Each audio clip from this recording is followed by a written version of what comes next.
Hey, beautiful people, guess what? Today,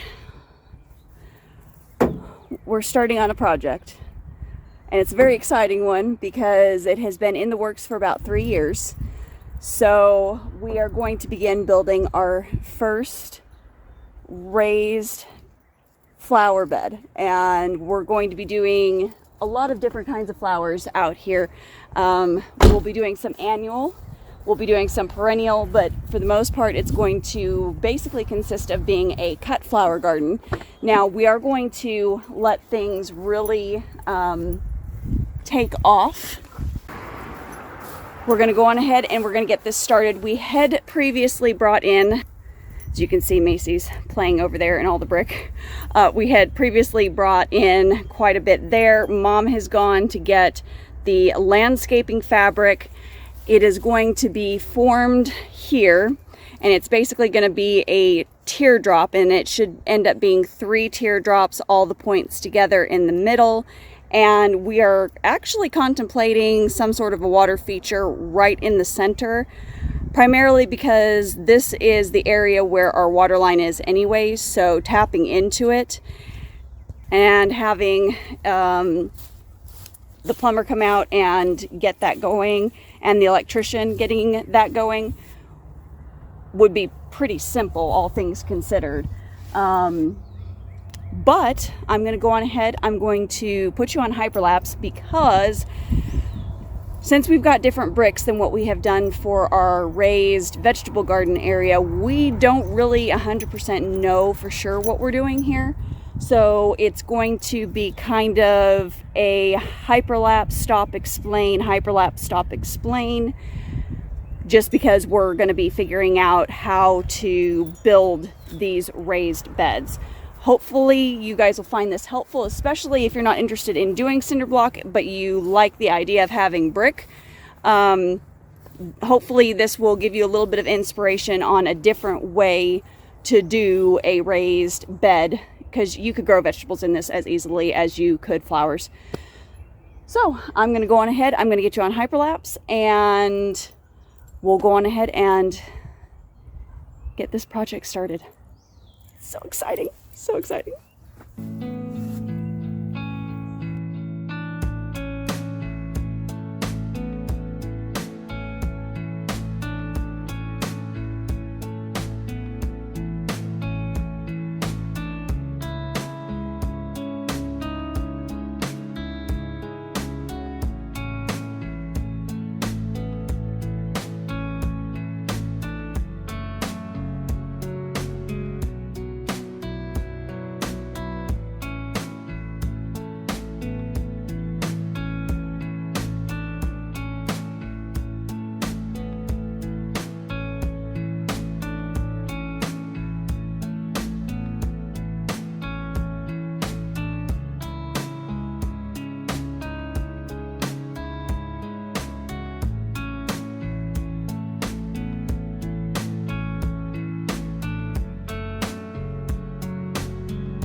Okay guys, so the main thing when it comes to building beds like this is you have to get your shape. Once you have your shape down, the rest of it is easy because you are literally just taking all of those skills that you developed when you were doing Legos, Lincoln Logs, Connects, whatever it was that you played with as a kid. You're taking all of those little tiny child skills and you are putting them into practice as an adult. So we've got our form here, and it ended up being more petal shaped. We tried to bring the tip there more to a point, but it just looked odd with the way these bricks are shaped. And frankly, we're okay with this looking like a petal because there's going to be more of these that we're going to be building for cut flowers and just for outside flowers as well, both. And then there will be a central kind of like water feature, something here in the middle seating area thing going on.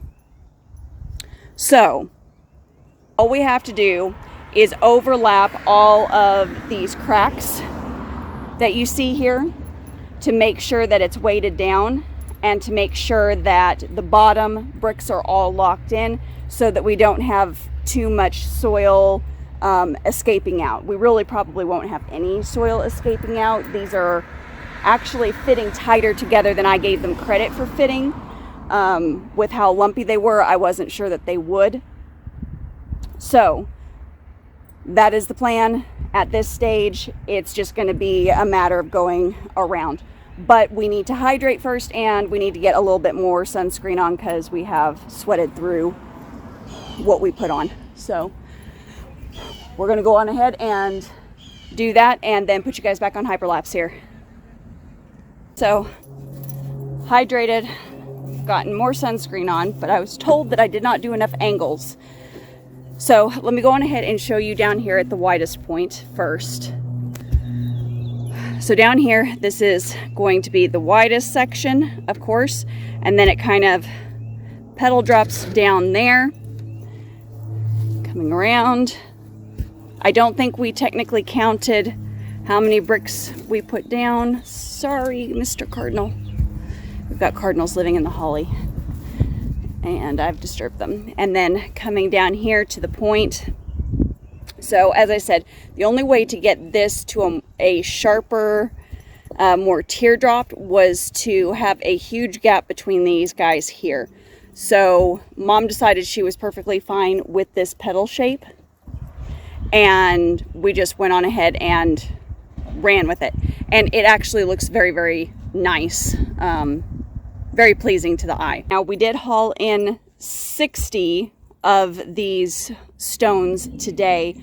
We had previously gotten 40, so we're just going to put down as many as we can today. We want this to be at least 3 high, so that we don't have to bend over so far, because it is wider than what you technically should do, but because we are going to be planting really tall things in the middle on either side of that trellis that we have positioned there, it's not going to be a problem. We're still going to be able to reach, because that's about 2.5 feet. So you don't want the width of your bed to be longer than your ability to reach and to maintain the plants in the bed. That's just a general rule of thumb.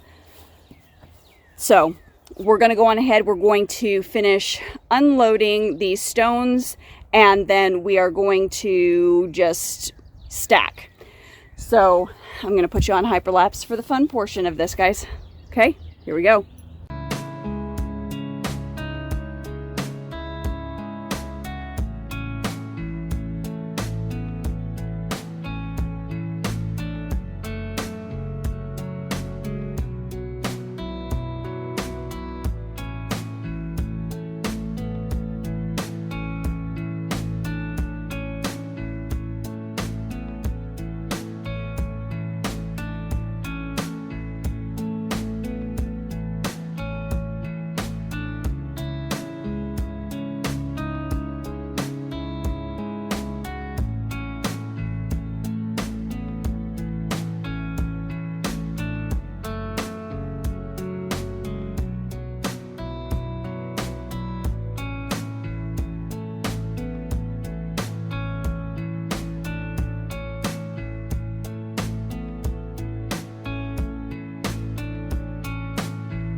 Okay guys, so we're basically finished.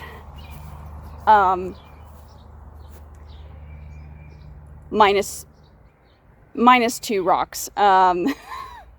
Story of my life.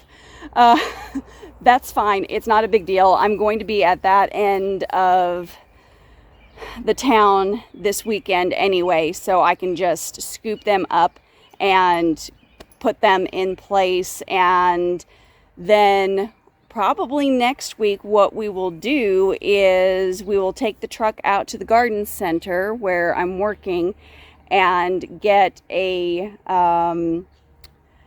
tail load of topsoil and put that in here, and then top dress it with some Garden Magic and some worm compost or worm castings, basically both, because we just don't filter out the castings from the compost that they make.